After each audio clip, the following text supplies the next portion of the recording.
Hi, everybody. I just want to welcome you to today's podcast of Down the Line with Jeremy Humphrey.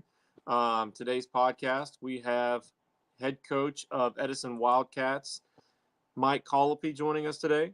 Coach, thank you for coming on. And how's the season going? Well, thanks for having me, Jeremy.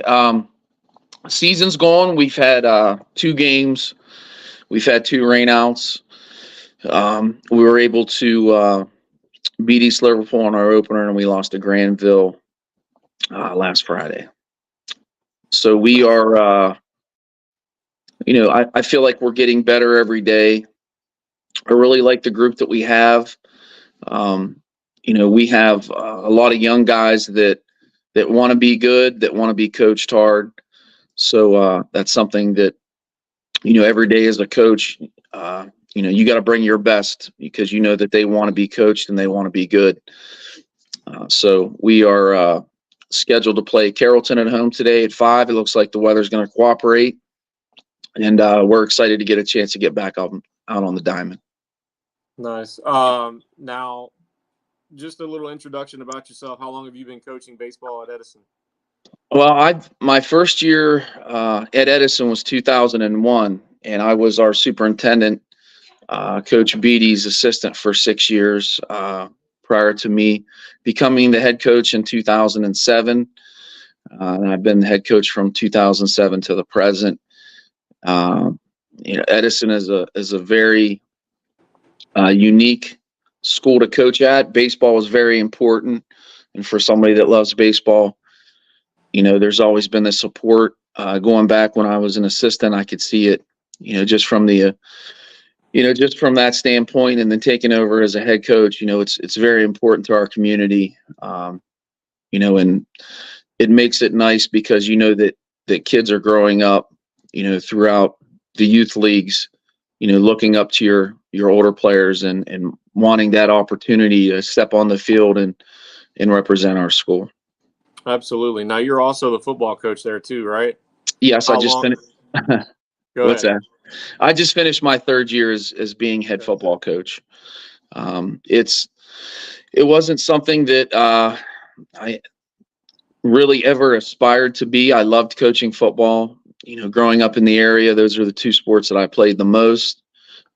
The opportunity presented itself. I felt like kind of with our, the state of our school district with the types of facilities we have and them being all turf, that it was something that I could realistically do, and it was something that I was interested in doing. And in both sports, it's been really awesome to have the support, from our superintendent, school board, our principal, Mr. Morrison is an athletically minded individual as well. Our athletic director, Mr. Bozick, is the same thing. And, it doesn't really matter, how good of a coach you are. If you don't have people around you, they're going to support you. You're never going to truly get the most out of your team, because there's a lot of things that go on, behind the scenes that people don't know about. We have a really good athletic boosters. We have a really good football moms organization. And, when you have strong support, it allows you to just coach, manage your team, and not have to worry about, some of the things that may be, could be troublesome problem, could be a problem. It could be an issue maybe at another school where, they just, at Edison, the biggest thing is, our support staff, our people, like I said, from our superintendent administration down to our principal athletic director, they just let us do our job. And that's, like I said, it's just an awesome place to be, and I wouldn't want to be anywhere else. Yeah, it definitely makes it nice when you don't have to worry about all the back end stuff and you just go out there and coach every day. So it definitely makes it a little easier. You also have a staff. You're returning all your staff as well for baseball? Yes. The thing that's been I've been very blessed going back to my first year where, I had a lot of staff returning from when Coach Beatty was the coach. And, I brought on Joe Cimarella, who was new to our district at the time. He was a former head coach, and an old, just kind of being around and talking to people. There's an old adage that you've got to surround yourself with the best people, and I'm not somebody that wants yes men or guys to not have input. So my goal is always to try to get the best coaches, for whatever, if it's football or baseball. And this past year, we return everybody. And the unique thing is, I was starting to say, and I kind of went off on another direction, that we have a lot of former players that are a part of our staff. Corey Wickham was a 2008 graduate. He was a junior. My first year as being the head coach. He coaches third base. He has our hitters and does a really good job with our infielders. Coach Mark Smith's our pitching coach. He was a 2012 graduate. Played for us. Both of those guys had really successful college careers. Corey was at Wheeling University for 4 years, and Mark was at West Liberty for 4 years. Mark holds the wins record at West Liberty. He actually spent some time in Canada and ended up playing for the Wild Things. Nice. I believe it was for a year. Those guys are very knowledgeable, and that's is Coach Nolan Marcus, who's a 2014 graduate, played for us. His dad was my right-hand man for a lot of years, Jim Marcus. Nolan has the JV hitters, the JV infield, and he's another one, played 4 years at West Liberty. Brings a lot to the table. And Coach Jimmy Pinella is our last coach. He's been with us. Jimmy's been with us since the COVID year. His first year was a COVID year. Coach Nolan Marcus, I believe his first year was 2019. Mark Smith is 2018, and actually Corey goes way back to when I first got the job. I wanted to take a more active role with our summer team. Yeah. And we had Richmond Legion at the time.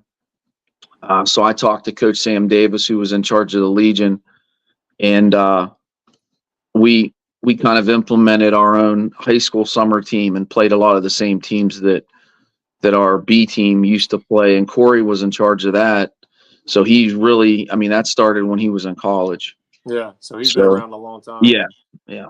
He was also nominated for Assistant Coach of the Year at the coaches meeting this winter, was he not? Yes, he was nominated for Assistant Coach of the Year. There was we actually thought he was going to get it. He's very deserving. He's done so much for us, over the past 10 years. His first year as being a varsity assistant was 2014, which was Coach Nolan Marcus's senior year. And like I said, I'm very blessed to have those guys. They do an outstanding job. We tell the kids, and this is not just coach talk here, but we're asking them to play as a team. And if the coaches don't function as a team, then to me, that's where the leadership comes from. It comes from us. I'm a very hands-on guy. We talk a lot about trusting each other. The players have to trust each other. Well, I have to trust these guys because, if it was up to me, I've done everything, and it's not about me. I've called pitches. I've been the pitching coach. I've had the catchers. I've had the hitters. I've coached third. I've coached everything. But the thing about it is, it's not what all you've done. It's what your coaches can do. Right. And I trust these guys, with my coaching career. They are outstanding. They know what it takes, what we're expecting, and they want to win. And that's something that's very important. Any decision that we make is all geared towards giving our, team the best chance to win that day. I agree. Now you're ranking now not officially in the top 20, but according to the Coaches Association Mm-hmm. the rankings. Y'all have 9 votes this week, leaving y'all just outside of the top 20. That's something to say that, even though you're 1-1, you're still getting some respect from the voters out there. So that's always nice.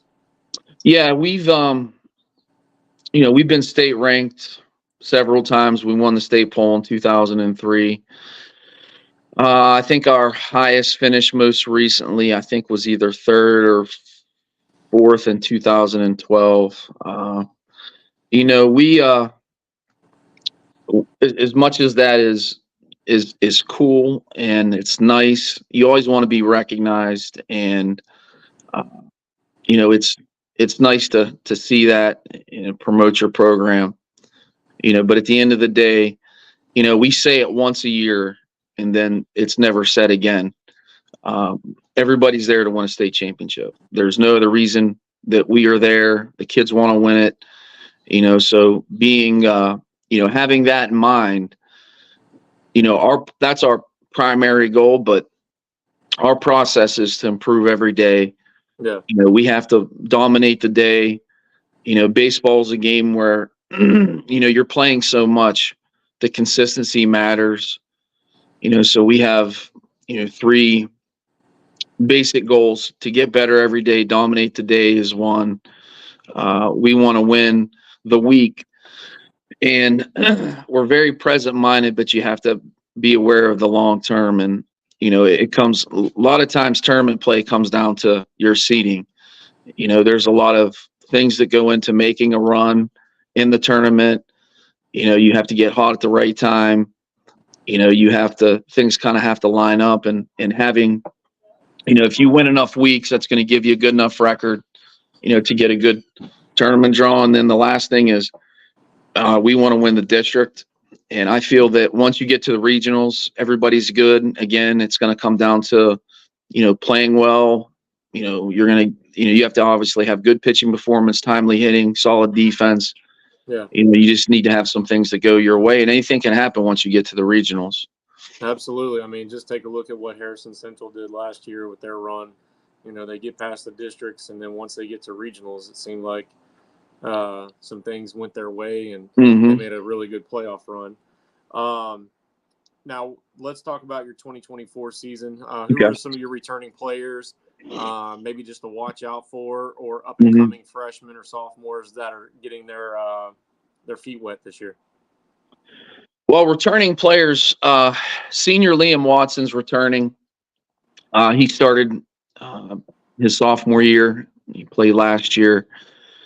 He's had a rough go of it. He had a compound, wasn't a compound fracture. It was a displaced fracture of his, I'm not a medical professional, but it's whatever the bone in your ankle is, the major leg bone. He hurt it in football. He actually got undercut. He had surgery. We thought he'd be back in January. The process took longer. The date that he hurt was October 18th. He just was, I think the last 4 weeks he's been out of a boot, and he's working his way back, and we're hoping to get him back. As far as starters returning, he was one. We returned J.D. Henderson, who's our catcher. He's a sophomore. We returned Bryce Rogers as an infielder and a pitcher. He's another sophomore. Center fielder Kyle Long started for us last year. He's another sophomore. Right fielder Chase Freeman, another sophomore. Cole Pittman, who's our left fielder, he's played different roles since his freshman year, but he's, he wasn't a starter, but he was somebody that contributed. He's our left fielder. Another returning starter, Nolan Hott, is our shortstop. He's a sophomore. First base is a combination of Brady Hott, who's another sophomore, and Skylar Willoughby, who's another sophomore. So you're pretty young all the way throughout. For the most part. Third base is third base is a freshman, Caden Russell, and our utility infielder is another freshman in Cash Meadows. And as far we have it's crazy. We've there's been years where we've had, like we really haven't had freshmen starting. I think the first freshman that I had start for us was Bryce Rogers' brother, Mark. He started for us in 2008. And then it was Anthony Sinacropi. He started in 2016. Bryce Pyatt started in 2015. A lot of those guys, I mean, it's been hit or miss, but, Yeah. we just have, you only have 3 juniors. We have 1 senior. We have 12 sophomores and 8 freshmen. So I've been doing it long enough that, sometimes you have, numbers in, one class, not the other. It's been kind of weird that we've never really had back-to-back classes that have had as few players that we have presently. Yeah. Now, I know your 8th grade class has some talent on it too. So, I mean, even with how young you are now, to be able to build with that 8th grade class, you'd be able to make a run for sure, as long as, they buy into what you're teaching. And Sure. like that. So you're 1-1 on the season. What are some other teams that you're looking forward to play this year that are going to challenge your young squad there? Well, I think there's just in the area, I think there's a lot of good baseball. I think the difference between teams is very, very slim.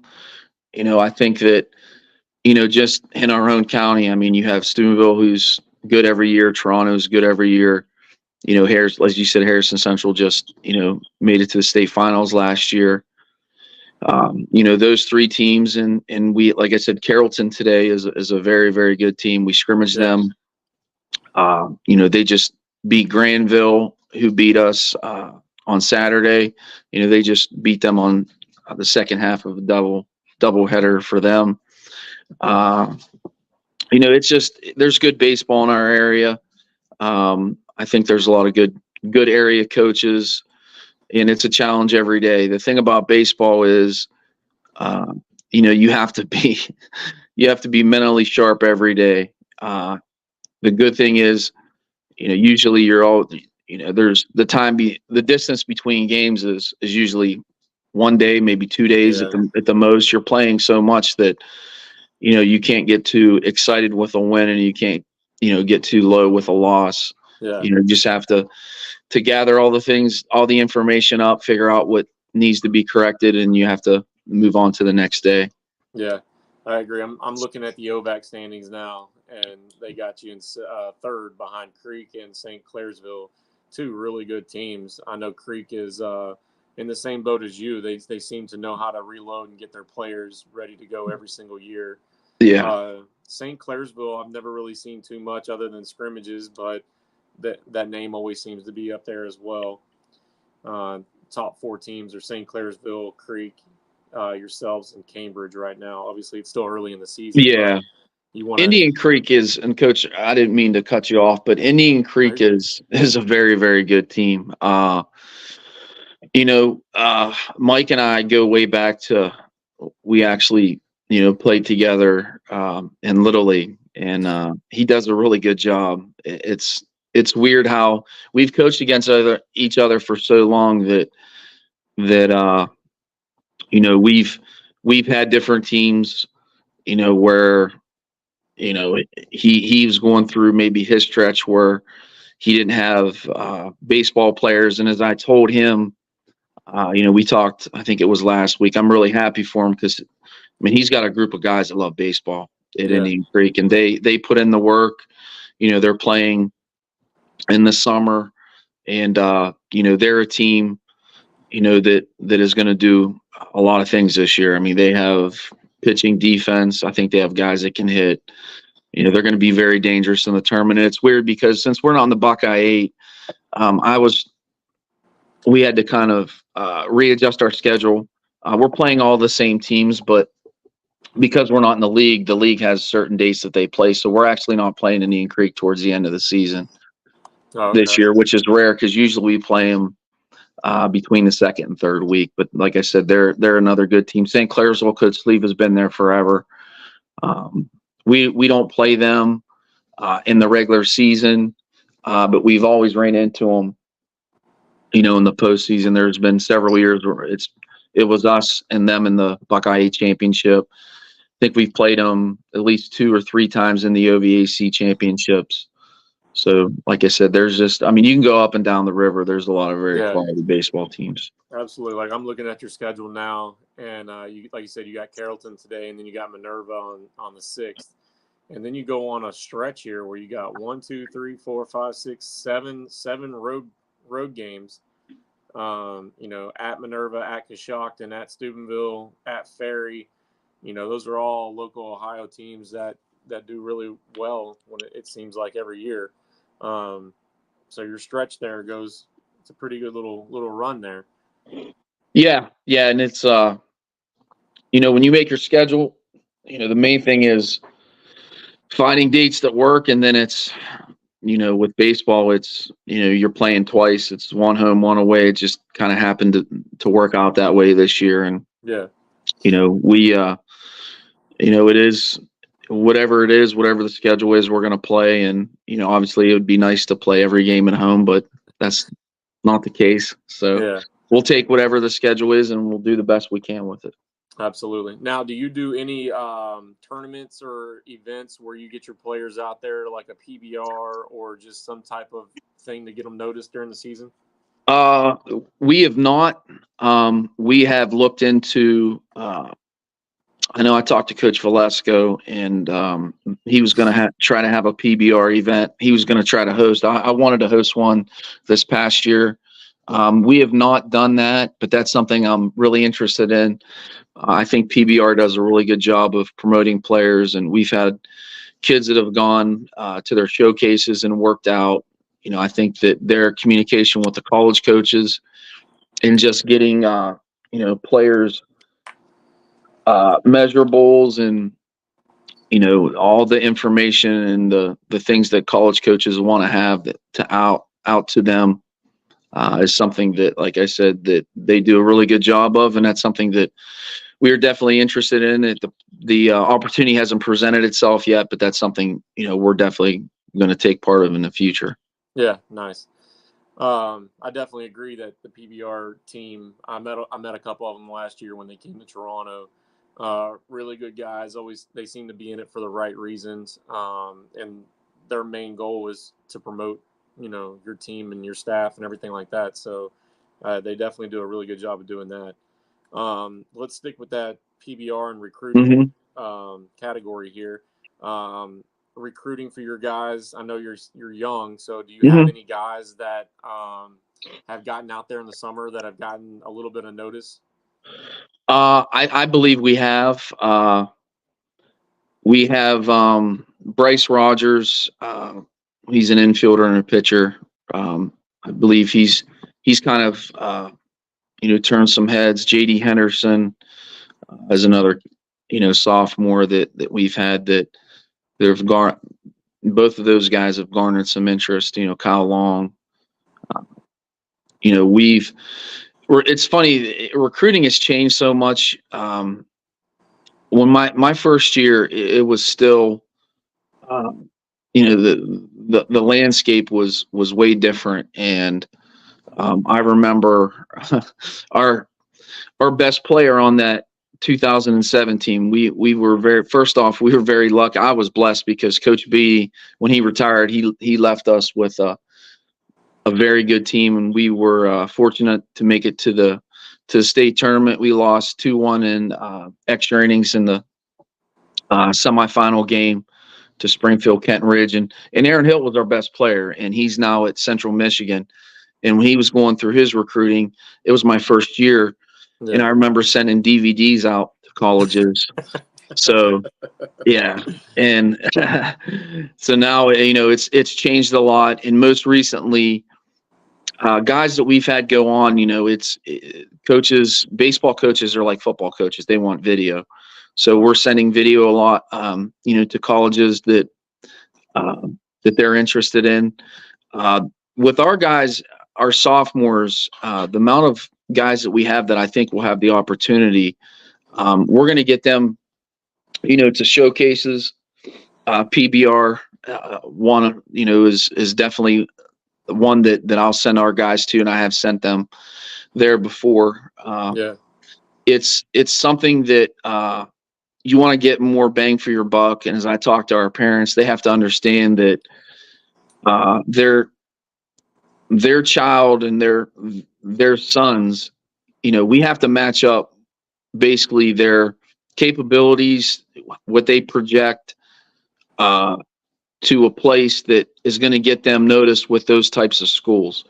Right. Everybody wants to be Division I, and we've had our share of Division I players, but sometimes that's not, that's not reality because of, they might not have the height, they might not have the speed, they might not have the bat speed, depending on what position they play. There's corner infielders, corner outfielders, there's certain, intangibles that colleges are looking for. So what we try to do is, our guys, it's kind of, it's refreshing that in some ways, but in other ways it's different because, they want to play, but they don't get caught up in the rankings. And sometimes, I have to kind of give them more of, hey, I think we need to do this, because they're really focused on, their team and not so much themselves. But we're going to send guys to some camps, and it's, like I said, it's getting more bang for your buck. Everybody wants to go to Ohio State camp, but what are you getting out of the Ohio State camp? Are you getting a t-shirt and you're paying $100? Or are you getting seen by, there are other coaches there, from other schools? We've, our Eastern District Coaches Association, a few years ago, actually, Coach Smith and Coach Marcus, they had a Crossroads series, which was good for a lot of years. And I haven't had too many guys go to that recently. But those two, Tristan Hott, Larry Belowski, we've had a lot of guys that have gone there and have done really well. And there was a lot of coaches there. And it was something that was, didn't cost a lot. Yeah. And they were seen there. But like I said, it's changed so much. And then you have some kids, where, I've done it long enough where, like I said, Aaron Hilt was, who's our best player. He's in 2007, he's the pitching coach, recruiting coordinator in Central Michigan. I'll send guys, if I think we have somebody that fits the mold as that type of pitcher in the MAC, then I'll send him up to work out for him at one of their camps. It's a combination of, you have to have, the parents have to understand, the recruiting landscape. The players have to understand it, and they have to know that, we have to figure out what are their intentions and get them to the highest possible level that they can play at. And then there's some other things, obviously, we talk to our guys about, your college major, and if it's between two schools, you don't want to waste your time and go to a school, where it doesn't have your major, because you're going to be in school for, longer than 4 years, even if they come out with a 2-year degree with the college credit plus classes. But there's just a lot that goes into it. And, I just looked, we've been a program, take away COVID, 29 years, and we've sent 56 kids off in those 29 years to play college baseball. So it's right around, it's like 2 a year. There's some years where we've sent 4 or 5 out that have gone on to the next level. And then we've had a couple years where, we just didn't have anybody that either had the talent or was somebody that was interested to move on. So it's something that, that you as a coach, you have to do your job and get your kids the best opportunity, at the next level. And the thing about it is they have to, and I tell them, because a lot of times college baseball and college sports in general is not easy. No, everybody's a dude. Yeah. And they have to understand that once they get there, it's my job to give them, it's our job to give them the opportunity. It's what they do when they get there. And, a lot of times kids don't play 4 years, and sometimes they feel, like they're letting us down. But I told them at the end of the day, all our job is to give them the opportunity. And then once they have that opportunity, it's their life. It's whatever, they make of that opportunity. Yeah. Now, I know you said Tristan Hott.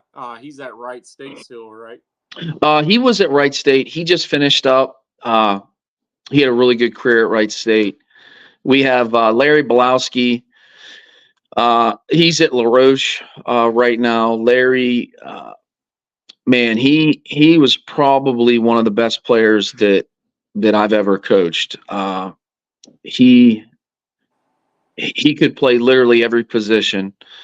And what happened was when he graduated, I look back and I tell him, I felt like, when you're guiding your kids to make their decisions, I always was very hesitant on telling them what to do. And I feel like I should have been more direct with him. So he kind of took the long way. He started off at Wheeling.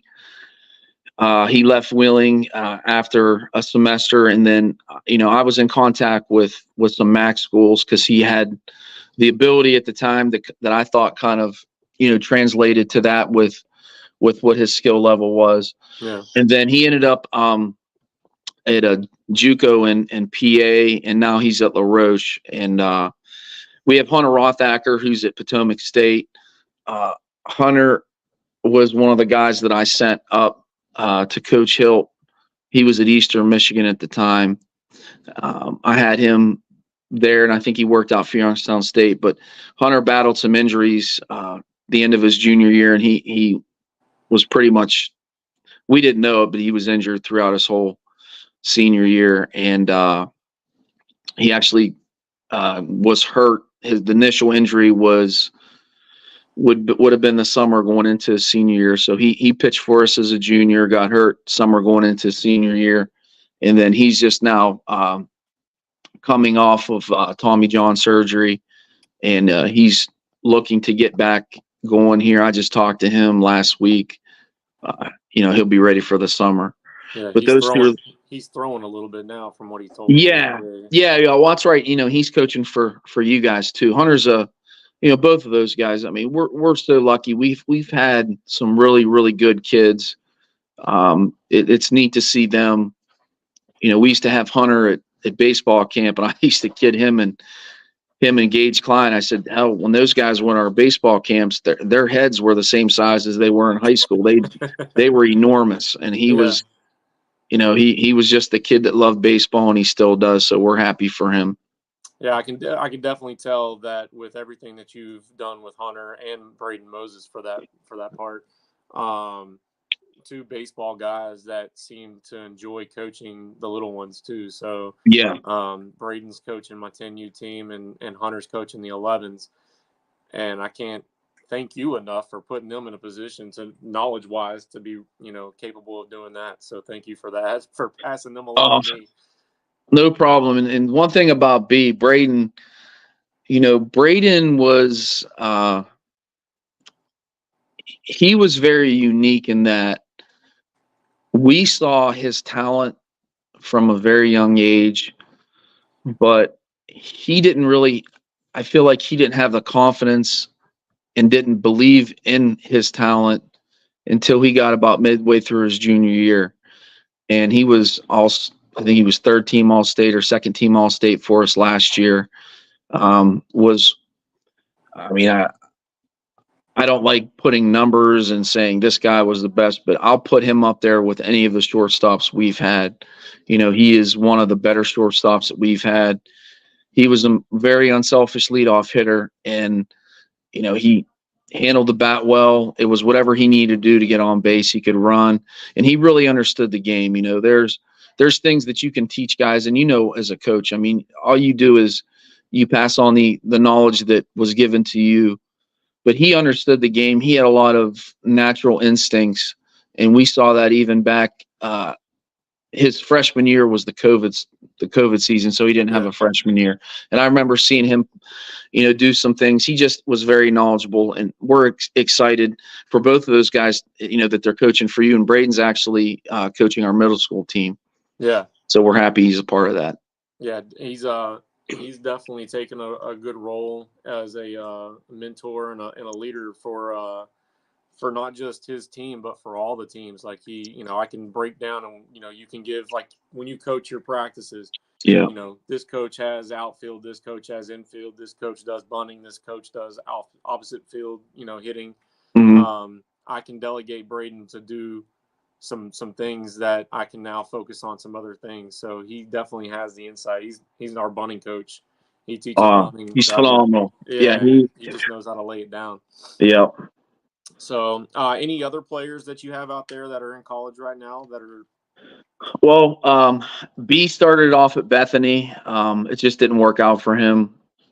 Those are the only two guys that we had. We've had guys that have graduated within the past year or two. And like I said, it's crazy because I think it was in 2020 or 2021, we had like 7 or 8 guys that were active. We had a couple guys at Mount Union. We had a couple guys at Bethany. We had a couple guys Tristan was at Wright State. Larry was at a junior college. So it's just one of those things where, we'll have a lot more guys. I anticipate a lot more guys, in the next couple of years. Yeah, I know some of your younger guys and their work ethic and love for baseball definitely will give you something to work on. Sure. For that, absolutely. Now let's talk about state of the union, I guess, for baseball in the Valley. Mm-hmm. Not just with Richmond baseball, but the whole Route 7 and down. Mm-hmm. How do you feel baseball is going right now, I guess? Well, I'm going to kind of go back. First off, to answer your question, I think baseball in our area is in a good position with at the youth levels. And I really feel, and I could be wrong, that the COVID summer, I think it damaged a lot of our youth leagues because a lot of those leagues didn't have a season. Yeah. So the kids were forced to travel. And I think that what happened was a lot of those kids that maybe weren't travel ball players or didn't have the means or the capabilities to travel just didn't play baseball. And I think a lot of our numbers being where they're at and talking to some other coaches, I talked to Coach Fondrest at Dover, Coach Valesco and I have talked, numbers I think across the area are down for baseball. And I think that's part of the reason was some kids just, for whatever reason, they just didn't play once, they didn't get back into it after COVID.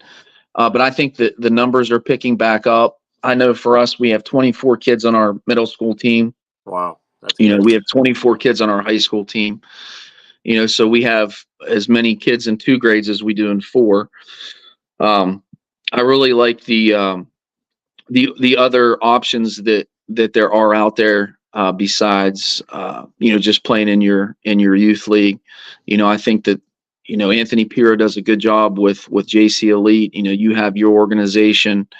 There's organizations up and down the state that offer travel ball. And as a parent, I have daughters. Neither one of them play softball, but they're involved in travel sports. And I think with our area, when it's been a while since I was, that age, but you didn't have to travel to get on a team that with kids that wanted to be good at baseball, wanted to play.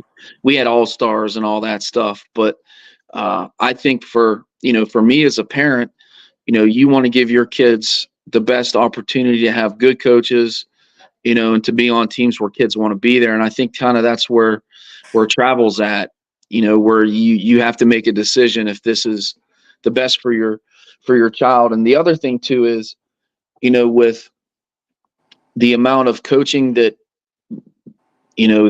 travel organizations present, for families, and I'm not taking anything away from rec teams, but a lot of the best coaches in rec ball, work, and it makes it extremely difficult for them to coach. Absolutely. So, we've always been very blessed, that our girls have had good coaches at every level, but that's just, again, it's a parental decision. And I think that, in terms of where we're at, and at the youth level and those guys coming into high school, I think we're in very good shape. And, I can't really speak too far up and down the river. I don't know the specifics, but I know that it seems like everybody in their little area has their own, little league, pony league systems. And then they have, travel ball, close to them where if that's what they want to do, then, Yeah, they'll make that decision.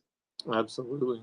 And being a part of the whole travel ball thing, like you have Piro that runs JC Elite. Mm-hmm.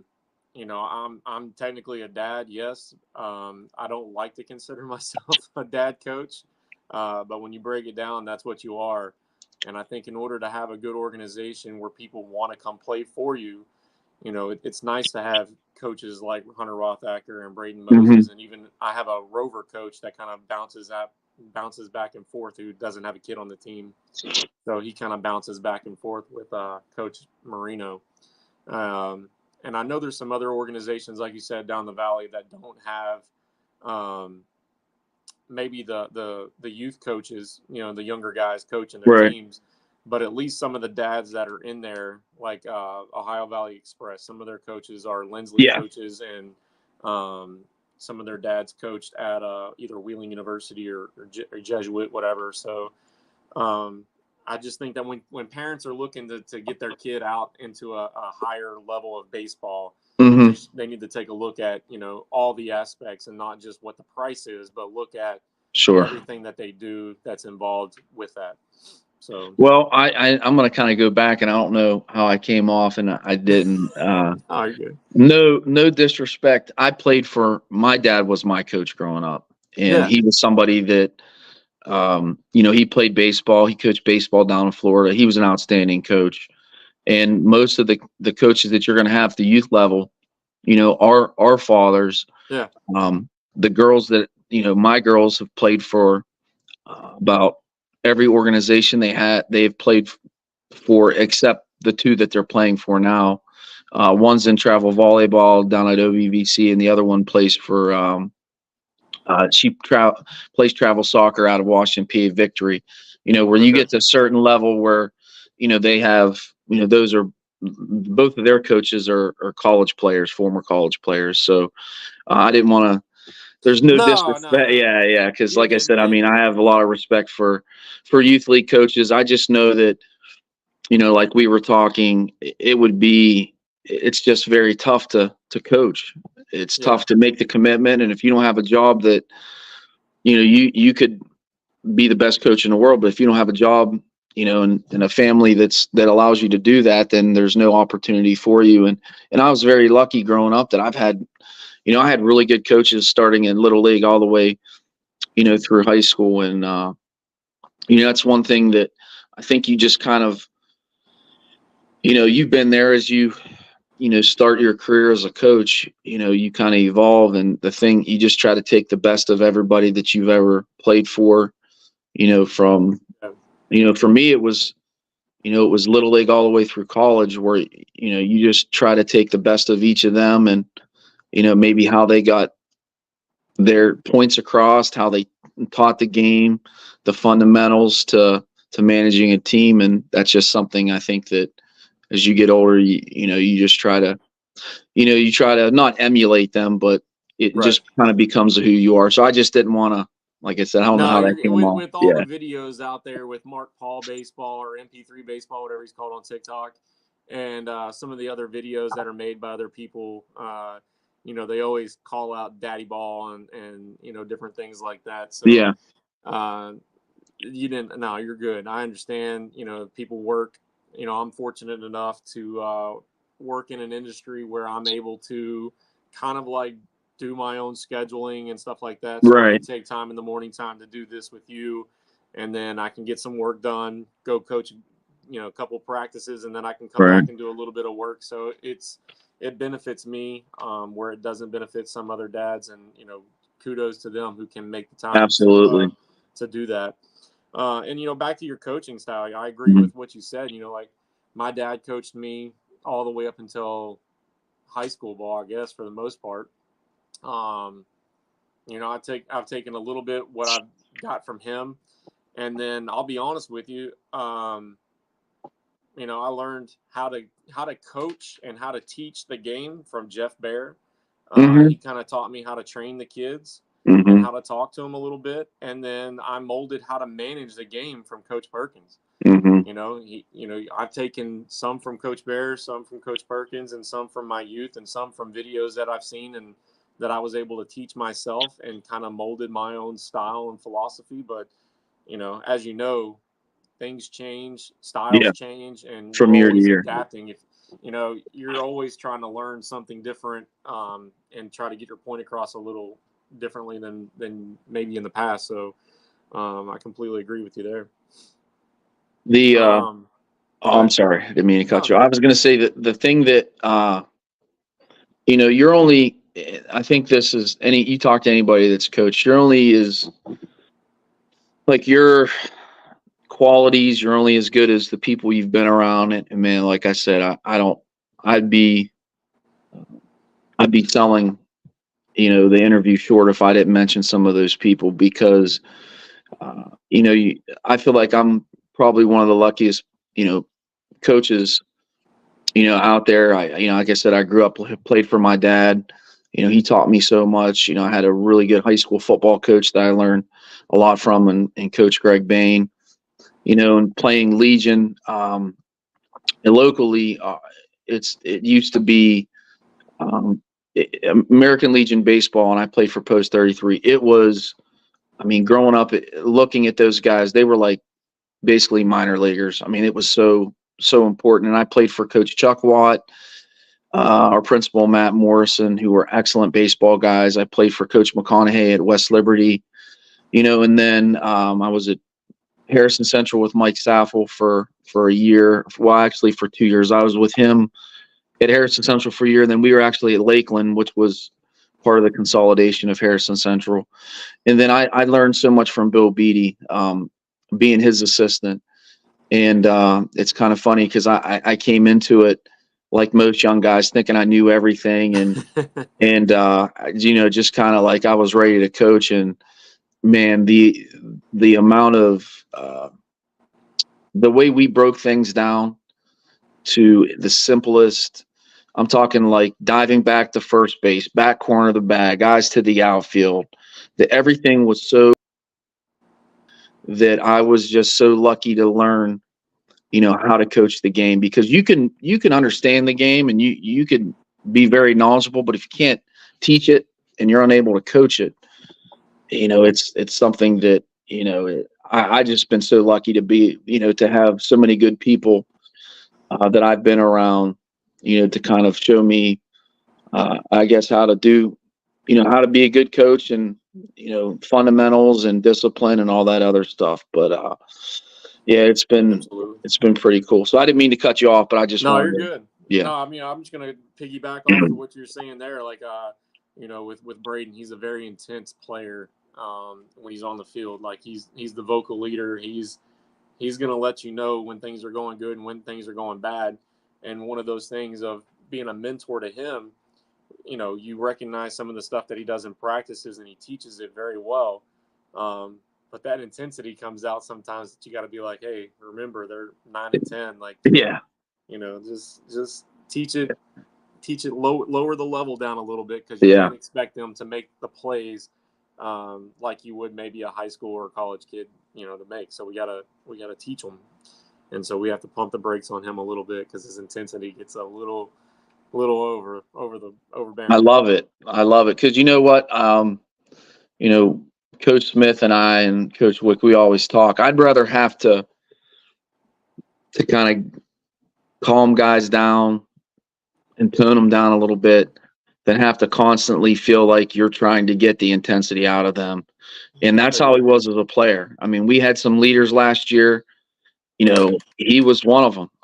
He was one of the guys that, and he was high energy, and he was somebody that, he wanted to win as bad or as more as anybody else, in the dugout. He wanted to win, and I appreciate kids like that. And like I said, he was somebody that I was so proud of, just to see him. How it is where you see kids coming as freshmen, and then you see how they evolve, and he was somebody that evolved into a freaking leader that was dependable. He would get to, he would be at the field sometimes 45 minutes before he was supposed to be there. Those are all things that are, like I tell our kids, little things that don't go unnoticed with me. I notice everything. There's not too many things that I don't notice, and we're just really proud of him. I'm glad he's working out and doing a good job for you. Absolutely. Thank you. Appreciate that. Two more things here to talk about. I want to talk about your complex down there. Mm-hmm. By far the best complex, with all three fields right there back to back to back, and lit up at nighttime, is probably the best complex in this state. I would put it up against. How did that come about? Did you have a say so in anything with that? Well, it came about through the vision of our school board and Mr. Beatty. And I don't want to talk too much for them, but I can tell you that for years our kids have played on facilities that have been off of our campus. Our kids were in cars a lot, and I know that just in reading up on some of the interviews from our school board and Mr. Beatty, and just knowing them, that the purpose was to get our kids off the road and to have everything centralized, which was beneficial for everybody. In terms of having a say, there were some things with the baseball field that, Mr. Beatty had sent out some ideas and some plans or drawings to myself and Coach Bendel, who was our softball coach for a lot of years. And, we kind of, looked at some of the designs and, gave our opinion on some things. But in terms of the way the complex went down, that was just something that, that was all through our school board and in our district administration and Mr. Beatty. I mean, that's something that they had a vision of. We were able to pass a renewal levy, and there's a lot of things that kind of get misconstrued. So before the athletic complex was built, we passed, I believe it was a bond issue, and that was able to allow us to renovate the high school and the two elementary schools. And it kind of went in an order of the high school was first, and inside everything is new. It's state of the art. I mean, they basically gutted the whole thing. So that was done first. Nice. And then the athletic complexes were built. It was, through the community. That's what the community wanted. We are very, very fortunate and lucky to play at such a beautiful, field. There's, like I said, you have the two baseball, you have baseball, softball, the football field, and the field house. I mean, we're just very, very lucky that our community is supportive of athletics. And, people can say what they want about athletics, but in our area, they're very, very important. And if you don't have, it's always, most really good schools, and ours is one of them. I mean, academics is a very, very important part, if not the most important part, but athletics has a role in, when you have athletics, that are athletic teams that are doing well, and if you put an emphasis on it, a lot of the times the kids that you have in your school district, will want to continue to be in your school district. And those are things that people don't really understand, beyond that. So we're just, like I said, we're lucky. I had some input. I'm not really too picky. Mr. Beatty, was outstanding with the whole process of, was showing us things and having us give some feedback. So we're just very lucky. Well, it's a beautiful complex for sure. I got to go down, and obviously I've seen it a couple of times with Titans, Little League football, and Toronto played an OVAC championship against Wheeling Central my first year there. Y'all hosted, so I got to go there and see that hands-on. Do you ever miss going down and working on the field at State Lake? I'm going to be honest with you. There's aspects of the lake that I like. I was very attached to the lake. I kind of, my first year Ed Edison, Coach Beatty. We were in transition from, we were playing at a Wolf. It was called Wolf Run Field. It was where our American Legion used to play. And there was a lot of time and energy and money and effort spent down at State Lake. Throughout the years, it evolved into a very, very nice, natural surface. And, that started with Coach Beatty. And, when he retired, it, was passed off to me. And, the one thing that we tried to do was we tried to make it a little bit better every year. There were some aspects at the lake that I wanted to improve, that obviously we have at the high school with the bigger dugouts and press box, having backstop seating and lights and all that. Yeah. I don't miss working on the field. I was very OCD when it came to that field, probably to a detriment of my family. And I know our coaches used to, Coach Nolan Marcus, I think it was like the last year, because anytime I cut the outfield, so like this time of year, I would cut our outfield, and we had a nice zero turn mower. I would cut it, if not every day, every other day. Well, my OCD was I wanted the infield to be cut, even if it, just wasn't that high. Well, there was a time where I was finished, and I guess Coach Marcus went over to Coach Wick and took the bag from the push mower and did one of these jobs, and nothing came out but like dust and dirt. So taking care of the field this time of year was not hard. Believe me, there was tons of help.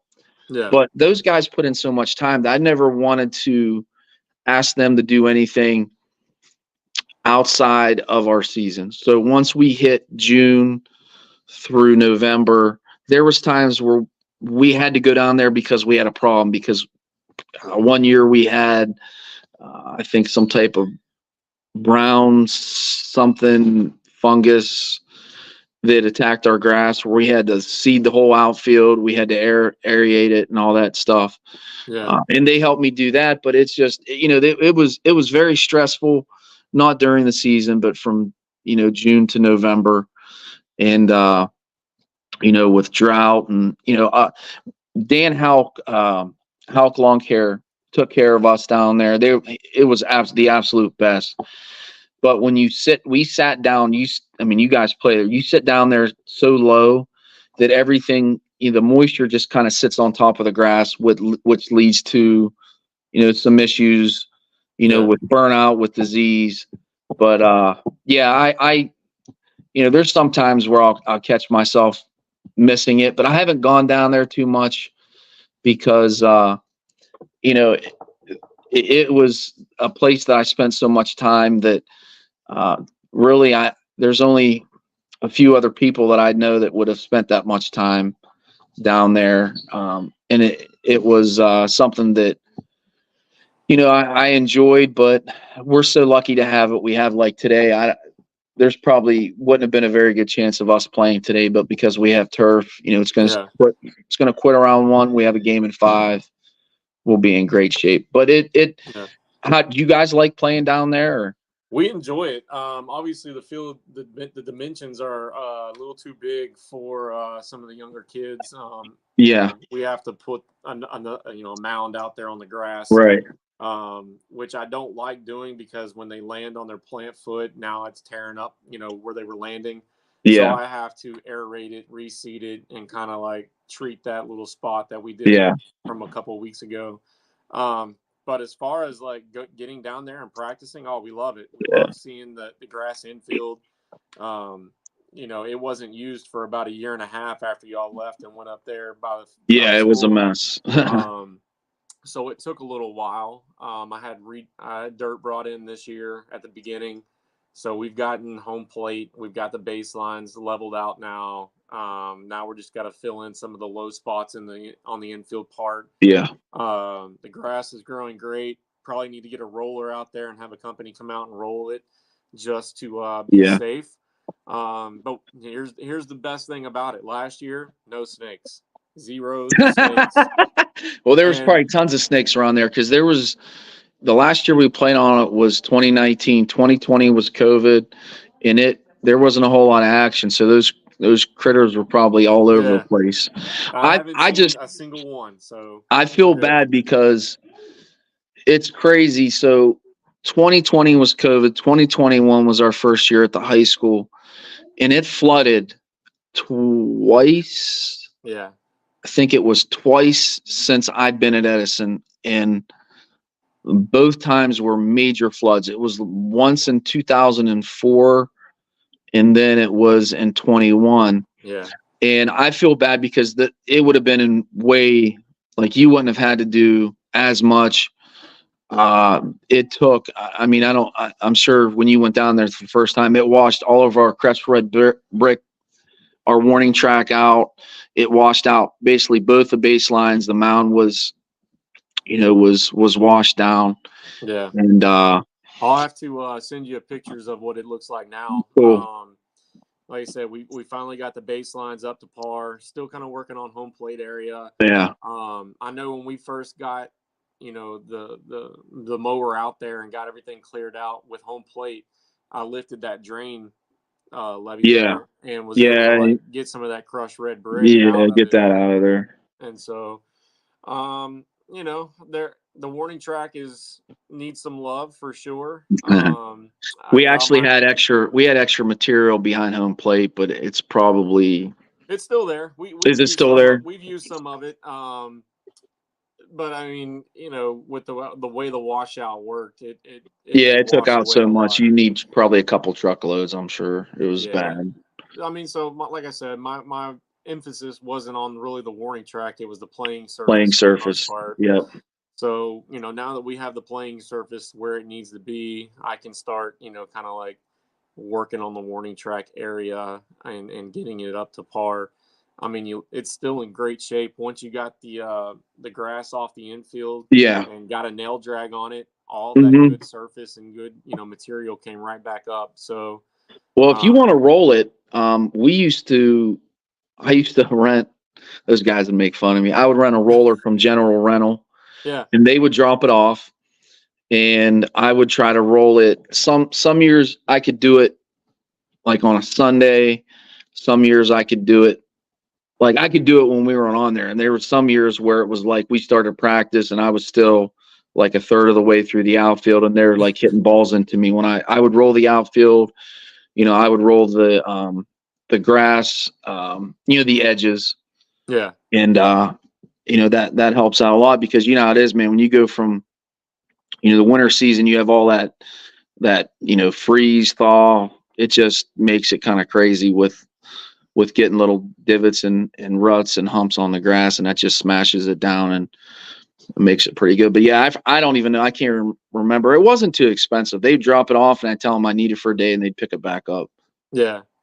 Yeah. No, I'll definitely probably have to reach out to them and get that done. For sure. But hey, thank you for, keeping it in good hands. Cause, it's definitely been a godsend to us and, to the people that have the lease down at State Lake, Kim Richardson and them allowing us to come in and utilize that field. And also Richmond Baseball Association for kind of like, allowing us to use some of, their zero turn that is there. Yeah. We use it, we put gas in it, they put gas in it, we kind of go back and forth with it. And then I have another mower down there that I use for the infield to drag it and stuff like that. So, I mean, good.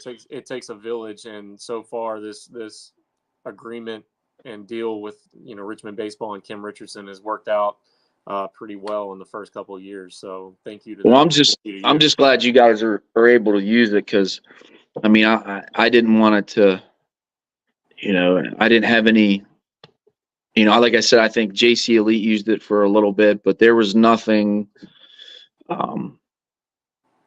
long term. So I'm just glad somebody's able to use it because I just didn't want it to see it turn into like a parking lot or like where you see those old fields, you wonder, you remember, I remember that field used to be nice, and now it looks like a wooded area where you couldn't even tell there was a baseball field there. Well, so we had games out there last week, and like you said, I got out there Friday night and cut it and drug it and got everything ready to go. And then it froze overnight. And I was like, well, I don't miss that. we may not even get the first game in because it's going to thaw. And then when it started to thaw, but about midday, it started to, dry out, and then it ended up being a really nice day down there. Coach Moses his team is playing this Sunday. If you have nothing going on this Sunday, and you want to come out. If I don't have anything, I might take a trip out. But my girls, they both, when they travel, they either both play on Sunday or one plays on Saturday, one plays on Sunday. And my daughter, well, both of them, you know how it is with travel. Like we're in PA, we're in parts of Ohio, but yeah, definitely. If I get a chance, I'll stop down and check the guys out. Absolutely. This last part here is going to be sponsored by Corey's HVAC. For all your heating, air conditioning issues, service repairs, and installations, call Corey 740-317-3649. Coach, these are just going to be some rapid fire questions here. Pre-game meal. What is your go-to pre-game meal before games? Water. My wife has me on this anabolic fasting, so I go between 18 and 20 some hours without eating. Water. All right. So I guess that takes care of your in-game snack then and drink. So water in-game as well? Or Celsius. I'll kind of, if I need a little boost, I'll grab a Celsius from home or at the store. What flavor do you like of those? Blue raspberry. It's usually a go-to. Okay. Would you rather win OVAC in football or baseball? Both. The obvious. Both. You're doing a lot of traveling with your daughters, going to volleyball tournaments and stuff like that. What's one go-to song that you can put on the radio while you're driving and listen to nonstop? Go-to song. I'm a closet Tupac fan, so there you go. All right. Any type of my youngest daughter, she made a playlist. God bless her, but I have no idea how she realized I like some of these songs. But she usually, with girls, I take the back seat and I let them, play their playlist. But yeah, probably some Tupac.